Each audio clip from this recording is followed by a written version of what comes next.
اپنے آنے والے تمام دوستوں، ساتھیوں اور ہمارے پاس جتنے بھی پولیٹیکل لیڈرز ہیں، وکٹم فیملیز ہیں، میں ان سب کا تہ دل سے شکریہ ادا کرنا چاہوں گی کہ وہ آج آئے، اس درد میں، اس تکلیف میں ہمارے ساتھ شامل ہوئے۔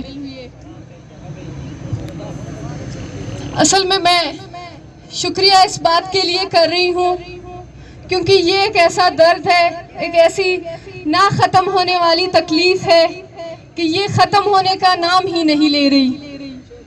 اتنے سالوں سے اتنے دہائیاں گزر گئیں اس درد کو، اس تکلیف کو، لیکن یہ لواحقین تو ان کے درد میں یہ آگ جل رہی ہے، یہ ختم نہیں ہو رہی۔ لیکن میں خوشی کے ساتھ یہ بات کہہ سکتی ہوں کہ ہمیں کوئٹہ اور کراچی کے ساتھ ساتھ اسلام آباد میں بھی ہمارے بہن بھائی، ہمارے ساتھی اتنی بڑی تعداد میں ہمارا ساتھ دے سکتے ہیں، اس لیے میں تہ دل سے سب کا شکریہ ادا کرنا چاہ رہی ہوں۔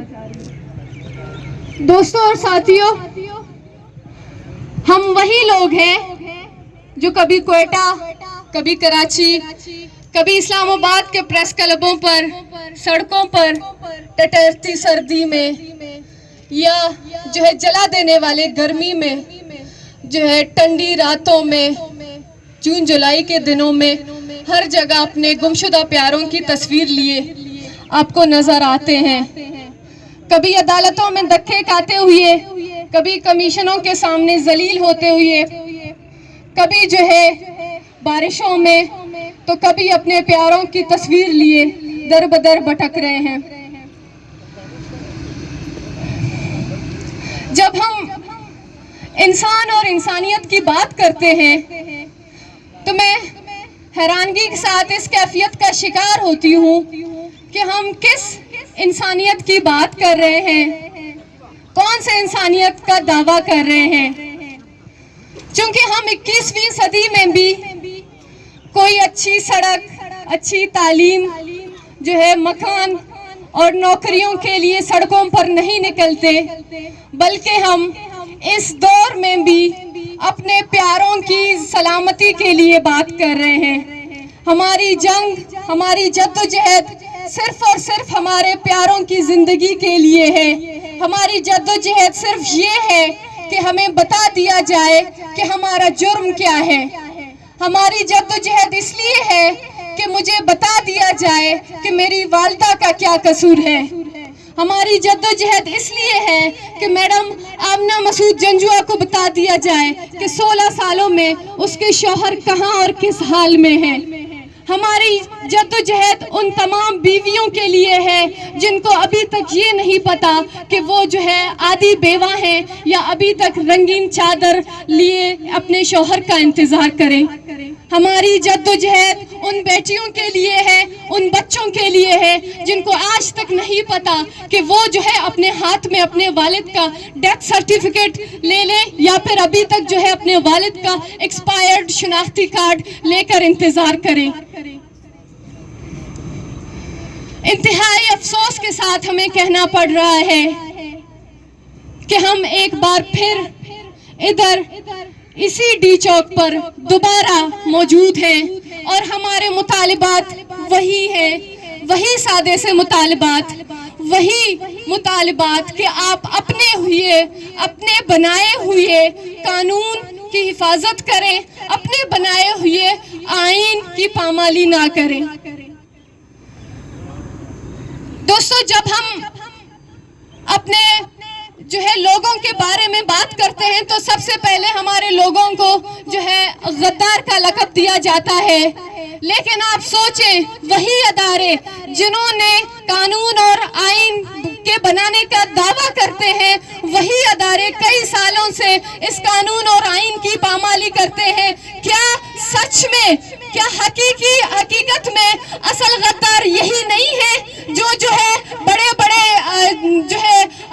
پارلیمنٹس میں بڑے بڑے عہدوں پر فائز ہیں، انصاف کی بات کرتے ہیں، قانون اور آئین کی بات کرتے ہیں، لیکن بلوچستان سے، پورے ملک سے خواتین اور بچے سالوں سال روڈوں پر سڑکوں پر اپنے بچوں بچوں کے لیے اپنے پیاروں کی بازیابی کے لیے در بدر بھٹک رہی ہیں. ہمیں انصاف کے ساتھ کہنا پڑ رہا ہے وزیر اعظم عمران خان صاحب، آپ نے جو ہے اپنے پارلیمنٹ ہاؤس میں ہمیں بلا کر یہ یقین دہانی کیا کہ آپ سب کے لوگ جو ہے بازیاب ہوں گے، لیکن اس جو لسٹ ہم نے آپ کو فراہم کیا تھا اس لسٹ میں صرف 2 لوگ بازیاب ہوئے. وہ 2 لوگ صرف اور صرف وہی حسیبہ کمرانی کی بھائی ہیں جو ہے مسلسل سڑکوں پر پھرتی روتی ہوئی بلکتی ہوئی اپنے بھائیوں کی بازیابی کے لیے بات کرتی تھی. ہم یہ سمجھتے ہیں کہ اس میں بھی آپ کا کوئی ایفرٹ نہیں ہے. یہ اگر حسیبہ کے بھائی بھی زندانوں سے نکلے ہیں تو اس کی جدوجہد کی بدولت نکلے ہیں. تو ہم کیا سمجھیں جو ہے آپ نے ان ماؤں کو، ان بہنوں کو یہاں سے اٹھنے کی تسلی دی، یہاں سے یقین دہانی کیا کہ آپ یہاں سے اٹھیں.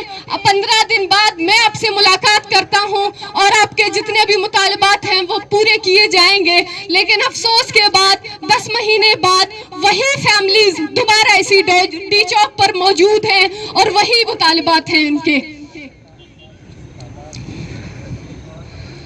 ایک طرف ہم حکومت کی جانب سے دیکھتے ہیں کہ قانون سازی کی بات ہو رہی ہے، جبری گمشدگی کو جرم قرار دینے کی بات ہوتی ہے، اور دوسری جانب ہم بلوچستان میں دیکھ رہے ہیں کہ 2 ہفتے سے زائد عرصے سے گوادر میں لوگ دھرنے پر بیٹھے ہیں. ہزاروں کی تعداد میں مرد اور خواتین ہیں، وہ اپنی بنیادی ضرورتوں کے لیے وہاں پر بیٹھے ہوئے ہیں. ہم ملک میں دیکھتے ہیں کہ جو ہے آپ قانون سازی کی بات کر رہے ہیں، لیکن ہم دیکھتے ہیں کہ مند میں ابھی بھی وہاں پر جبری گمشدہ لوگوں کی مسخ شدہ لاشیں وہاں پر ہمیں مل رہی ہیں. ہم دیکھ رہے ہیں کہ یہاں پر جبری گمشدگی کو جرم قرار دینے کی بات ہوتی ہے، لیکن ابھی بھی کل ہی جو ہے ایک ہمارے اسٹوڈنٹ کو پنجگور سے اٹھایا تھا، پرسوں ہمارے 3 نوجوانوں کو گوادر سے اٹھایا ہے، اور 20 دن پہلے سے بلوچستان یونیورسٹی کے اندر سے 2 طالب علموں کو اٹھا کر لاپتہ کیا ہے، جن کی بازیابی کے لیے 15 دن تک یونیورسٹی آف بلوچستان کے طالب علم سردی میں دن رات دھرنے پر بیٹھے تھے اپنے پیاروں کی بازیابی کے لیے. حکومت بلوچستان کی جانب سے یقین دہانی پر وہ اپنے گھر چلے گئے، لیکن افسوس کی بات ہے کہ ہر جگہ ہر جو ہی حکومت ہوتی ہے وہ صرف اور صرف یقین دہانی دیتی ہے، ان کے باتوں میں کوئی سچائی نہیں ہوتی ہے. وزیر اعظم عمران خان نے جب اقتدار آنے سے پہلے جب ہم دیکھتے تھے کہ وہ ٹی وی میں ہمیشہ بات کرتے تھے کہ جو ہے یا میں ہوں گا میرے اقتدار میں یا یہ ایجنسیاں ہوں گی، تو ہم دیکھ رہے ہیں کہ ان کے ہی دور میں یہ ایجنسیاں بھی ہیں اور وہ خود بھی ہیں، ایک بھی ختم نہیں ہو رہا.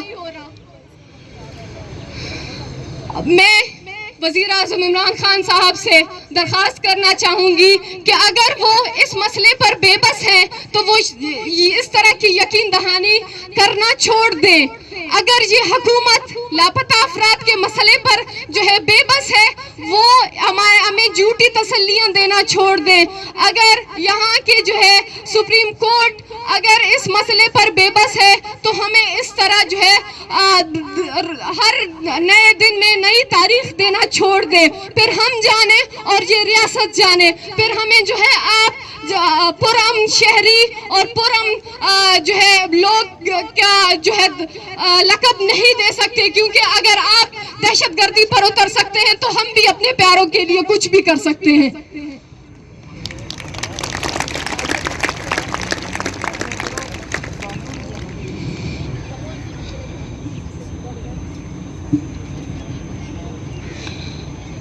ہم ہر بار بلوچستان میں جب بات کرتے ہیں کہ ہم اسلام آباد جا رہے ہیں تو بلوچستان کے دور دراز علاقوں سے فیملیز ہمیں کانٹیکٹ کرتے ہیں کہ میں آنا چاہتی ہوں، میں اپنے گمشدہ بھائی کے لیے آنا چاہتی ہوں، میں اپنے گمشدہ بیٹے کے لیے آنا چاہتی ہوں، میں اپنے گمشدہ شوہر کے لیے آنا چاہتی ہوں.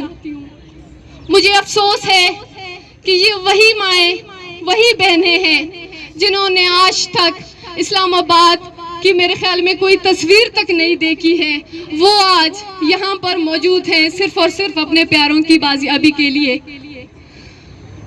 میں ان اداروں سے کہنا چاہتی ہوں کہ ہمیں کوئی شوق نہیں ہے اس طرح در بدر بھٹکنے میں، اس طرح جو ہے انصاف کے حصول کے لیے سڑکوں پر پھرتے ہوئے اپنے گمشدہ پیاروں کی تصویر لیے۔ آپ ہمیں دہشت گردی کا لقب دیتے ہیں، ہم کوئی دہشت گرد نہیں ہیں، ہم صرف اور صرف اپنے پیاروں کی بازیابی کا مطالبہ کر رہے ہیں۔ ہم اس قانون اور آئین کے تحت اپنے پیاروں کی بازیابی کا مطالبہ کر رہے ہیں۔ کیا بحیثیت ایک بیٹی مجھے یہ جاننے کا حق نہیں ہے کہ میرے والد کہاں پر ہیں، کس حال میں ہیں؟ اب ان فیملیز سے پوچھیں جن کے لوگ بازیاب ہیں، صرف جیلوں میں قید ہیں، ان کے جو ہے خاندان والوں کے دلوں پر کیا گزرتی ہے جب وہ ان سے بچھڑ رہے ہوتے ہیں۔ آپ ہمارے بارے میں ایک پل کے لیے سوچیں کہ ہمیں دن رات ہم یہ سوچ کر سوتے ہیں، یہ سوچ کر اٹھتے ہیں کہ ہمارے پیارے کسی کال کھوٹڑی میں جو ہے ہاتھوں میں ہتکڑی باندھے ہوئے پتہ نہیں کس طرح سے اپنی زندگی گزار رہے ہیں۔ کیا آپ کو اندازہ ہے ہمارے دکھ اور تکلیفوں کا؟ کیا پھر بھی جو ہے آپ ہمیں اس ملک کی شہری اور اس ملک کے قانون اور آئین کی پاسداری کا جو ہے یہ بات سمجھاتے ہیں؟ میں سمجھتی ہوں کہ سب سے پہلے جو یہاں پر آئین اور قانون کی پامالی ہو رہی ہے وہ آپ کی طرف سے ہو رہی ہے، وہ آپ کی طرف سے، کیونکہ جب بھی ہمارے لوگ گمشدہ ہوتے ہیں تو سب سے پہلے ہم آپ کے پولیس کے پاس آتے ہیں، آپ کے عدالتوں کے پاس آتے ہیں۔ وہ الگ بات ہے کہ یہاں کی عدالتیں بھی بے بس ہیں۔ میں اپنی ہی ایک تجربہ آپ لوگوں کے ساتھ جو ہے آپ لوگوں کو بتانا چاہتی ہوں کہ میرے والد کا کیس، چونکہ آپ لوگوں کو پتہ ہے کئی سالوں سے ہائی کورٹ میں جاری ہے، اور بدقسمتی سے ابھی انہوں نے ہمارے تمام لاپتہ افراد کے کیسز ہائی کورٹ سے انہوں نے خارج کر دیے اور دوبارہ انہوں نے کمیشن میں ڈال دیے، جس کمیشن سے ہم کئی سالوں سے بائیکاٹ کرتے ہوئے آ رہے ہیں۔ وہی کمیشن کا چیئرمین جو کہ ہمیں پچھلی دفعہ جب ہم آئے تھے انہوں نے کہا تھا کہ 2015 سے پہلے جتنے بھی لوگ گمشدہ ہیں ان کے بارے میں کچھ نہیں کہہ سکتا۔ ہمارے کیسز اسی کمیشن کے پاس بھیج دیے گئے ہیں، اور اسی ہائی کورٹ کا جج ہمیں یہ بھی کہتا ہے کہ بیٹا میں سمجھتا ہوں آپ کی درد اور تکلیف، میں یہ بھی جانتا ہوں کہ آپ کے لوگ کہاں ہیں، کس نے اٹھائے ہیں، لیکن افسوس کی بات ہے کہ ہمیں عدالتوں میں ہم اس بات کو ثابت نہیں کر سکتے۔ اور پھر دوسری طرف سے ہم دیکھتے ہیں کہ ایک بل سامنے آتی ہے اور اس بل میں یہ بات سامنے آتی ہے کہ جو لوگ کلیم کر رہے ہیں اپنے لوگوں کی جبری گمشدگی کا وہ لوگ اس بات کو ثابت کریں، اگر وہ ثابت نہیں کریں گے تو وہ بھی 5 سال کی قید گزاریں گے اور 1 لاکھ روپے کا جرمانہ۔ تو اس ملک میں ایک عدالت کا جج اس بات پر بے بس ہے کہ وہ خود جانتا ہے، تمام حالات سے واقف ہے کہ ہمارے لوگ کہاں ہیں، کون سے ایجنسیوں کے پاس ہیں، کون سے جو ہے زندانوں میں بند ہیں، پھر بھی وہ یہ کہتا ہے کہ میں اس بات کو ثابت نہیں کر سکتا۔ تو ہم جیسے پسماندہ علاقوں سے تعلق رکھنے والے لوگ جہاں پر نہ کوئی CCTV کیمرہ ہے، نہ وہاں پر جو ہے آپ دن دہاڑے ہزاروں لوگوں کے بیچ ہمارے لوگوں کو اٹھا رہے ہیں، تو ہم اس بات کو کس طرح ثابت کریں گے کہ ہمارے لوگوں کو کون لے کر گیا؟ یہ میرے خیال میں ہم لوائقین کی درد اور تکلیف کے ساتھ مذاق کیا جا رہا ہے، ہماری جو ہے درد اور تکلیف پر اور نمک چڑھائی کی جا رہی ہے۔ جس طریقے سے یہ حکومت ان کی بیہیویئر ہم دیکھ رہے ہیں، ہمیں لگ رہا ہے کہ یہ حکومت بھی جو عمل پہلے سے ان ایجنسیوں کے لیے مشکل تھا اس قانون نے اور بھی ان کے لیے آسان کر دیا، کیونکہ اس قانون میں دوسرا شق یہ بھی ہے کہ اگر جو جن اداروں پر یہ بات ثابت نہیں ہوئی کہ انہوں نے اس بندے کو اٹھایا گیا ہے تو اس پر کوئی کارروائی نہیں ہو سکتی۔ ہم سالوں سے کہہ رہے ہیں کہ ہمارے لوگ ISI کے پاس ہیں، ہمارے لوگ MI کے پاس ہیں، آپ جا کے چیک کریں اپنے زندانوں میں ہمارے لوگ نکلتے ہیں، اسی زندانوں سے وہ ہمارے لوگوں کے بارے میں ہمیں بتاتے ہیں کہ وہ اندر ہیں، وہ بیمار ہیں، وہ اپنی زندگی کی جنگ لڑ رہے ہیں، ان کو یہ تک نہیں پتا کہ ان کے باہر کے لوگ کہاں ہیں، کس حال میں ہیں، ان کو یہ تک نہیں پتا کہ وہ زندگی میں کبھی اس نہیں. ان کو یہ تک نہیں پتا کہ وہ کب تک جی رہے ہیں اور کب تک مریں گے. وہ وہاں پر موت کی دعا مانگ رہے ہیں, یہ تک ہم جانتے ہیں. اور ہمارے لوگ انہی ایجنسیوں کے پاس ہیں, انہی اداروں کے پاس ہیں. لیکن افسوس کے ساتھ ہمیں بار بار اس ملک کو بتانا پڑ رہا ہے کہ ہم اس ملک کے شہری ہیں, ہم اس ملک کے قانون اور آئین کی پاسداری کرتے ہیں, ہم اس ملک کی آئین کی احترام کرتے ہیں. اگر ہمارے لوگ آپ کے ریاست کے مطابق مجرم ہیں تو آپ اپنے ہی بنائے ہوئی عدالتوں میں ان کو سزا دیں. لیکن یہ کون سا طریقہ ہے, یہ کون سا طریقہ ہے اور یہ کب تک چلے گا؟ یہاں پر موجود ہمارے جتنے بھی بہن بھائی موجود ہیں, میں ان سے پوچھنا چاہتی ہوں کہ ابھی آپ لوگ ہی ہمیں بتائیں اب ہم کہاں جائیں, کس کے پاس جائیں, کس کے پاس اپنی دکھ کی فریاد سنائیں. ہم عدالتوں میں گئے, ہم کمیشنوں میں گئے, ہم پولیس کے پاس گئے, ہم جو ہے بڑے بڑے حکومتی لوگوں کے پاس گئے, ہم جو ہے وزیر اعلیٰ اور وزیر اعظم کے پاس گئے, سب اس مسئلے پر بے بس ہیں. تو ہم کہاں جائیں, کس کے پاس جائیں؟ ہم یہ بھی دیکھ رہے ہیں کہ جو غیر ملکی قیدی ہیں ان کے لیے بل تو منظور ہو رہی ہے, لیکن جو اپنے ملک کے شہری ہیں ان کے اوپر جو پہلے سے آپ کی بنائی ہوئی قانون ہے وہ بھی عمل درآمد نہیں ہو رہی. تو پھر ہم کیا سمجھیں, آپ ہمارے ساتھ کون سا سلوک کر رہے ہیں؟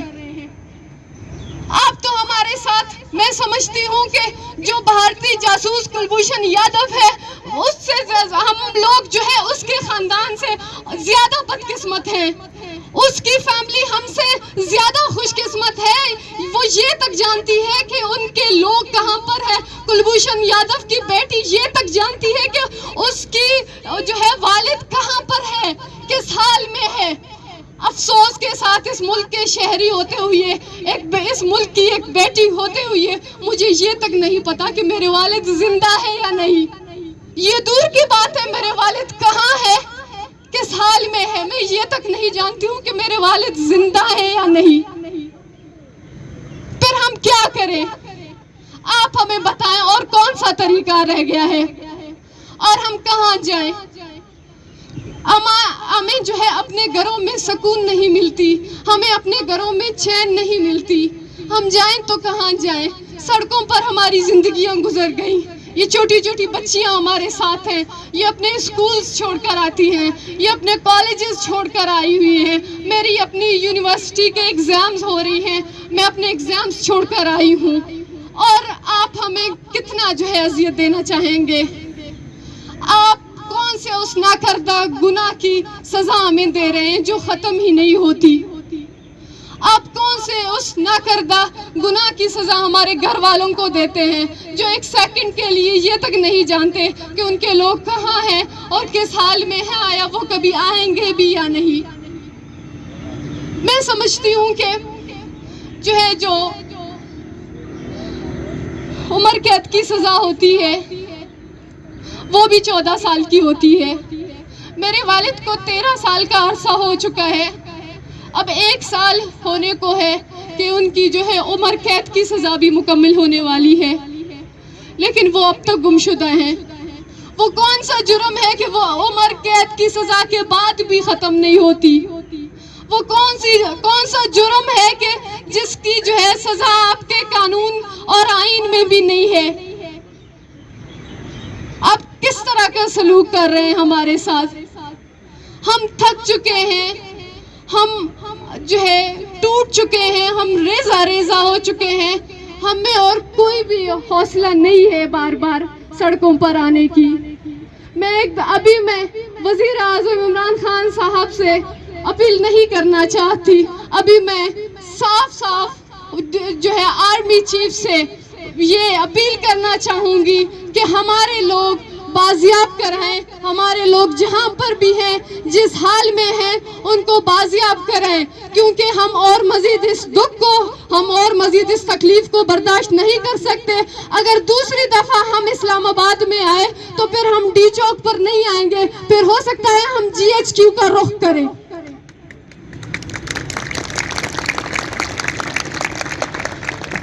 کیونکہ 12 سال ہم نے 13 سال ہم نے ایک پرامن شہری کی طرح آپ کی عدالتوں میں آئے, آپ کی عدالتوں کا دروازہ کھٹکھٹایا, آپ کا ہر وہ قانونی اور آئینی طریقہ اختیار کیا, لیکن آپ کو بات سمجھ میں ہی نہیں آتی, اور ہمارے پاس طریقہ ہی کچھ نہیں رہ گیا ہے. یا پھر ایسے کریں, آپ ہمیں ہی اپنے زندانوں میں ڈال دیں, یا پھر ہمیں جو ہے ہمارے لوگوں کو آپ باہر نکالیں, کیونکہ اب ہمارے بس میں نہیں ہے یہ زندگی جینا. اب یا صرف ہمارے مطالبات پورے ہوں گے یا پھر ہم ہوں گے, کیونکہ اور مزید ہمارے بس میں نہیں ہے. یہ بات بھلے ہی ابھی یہ پارلیمنٹ میرے پیچھے ہے, اگر وہ بھی یہ بات سن رہے ہیں تو میں کہتی ہوں وہ 1000 دفعہ یہ بات سن لے کہ ابھی ہم اور مزید پرامن شہری کی طرح آپ کے سامنے نہیں آئیں گے. جو دہشت گردی کا طریقہ آپ نے اختیار کیا ہے وہ طریقہ ہمیں بھی آتی ہے, لیکن ہم ایک پرامن شہری کی طرح آپ کے ساتھ بات کرنا چاہتے ہیں. اگر آپ جنگ پر تلے ہیں تو ہم بھی اپنے پیروں کی بازیابی کی جنگ لڑیں گے.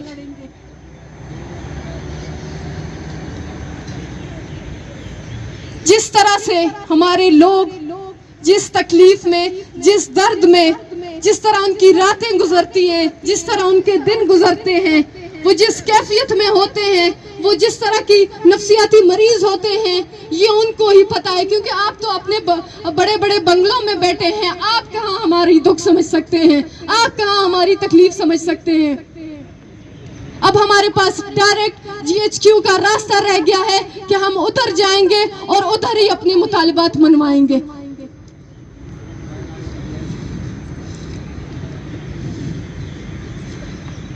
مجھے لگتا ہے میں نے آپ سب دوستوں کا بہت زیادہ وقت لیا,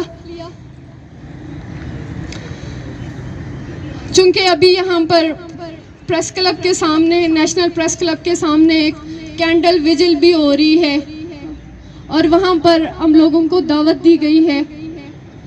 تو اس لیے ہم چاہتے ہیں کہ ہم اپنے پروگرام کو ادھر اختتام کریں. اور یہاں پر میں معذرت چاہتی ہوں جتنے بھی ہمارے یہاں پر آرگنائزیشنز ہیں, خاص طور پر اسٹوڈنٹ آرگنائزیشنز ہیں, انہوں نے جو ہے بات کرنے کی ہم سے درخواست کی تھی, لیکن معذرت کے ساتھ مجھے ان سے کہنا پڑ رہا ہے کہ ہمارے پاس وقت بہت کم ہے, چونکہ ہمارے پاس فیملیز یہاں پر اتنے زیادہ تھے اور پولیٹیکل لیڈرز ہمارے ساتھ اتنے زیادہ تھے کہ ہم ان کو وقت نہیں دے سکے. میں ایک بار پھر اب تمام دوستوں کا شکریہ ادا کرنا چاہوں گی, اور میں یہی امید کروں گی کہ ہر دفعہ, ہر بار ہمیں یہی تعداد, یہی ہمت, یہی سپورٹ آپ سب سے ملے گی. بہت شکریہ.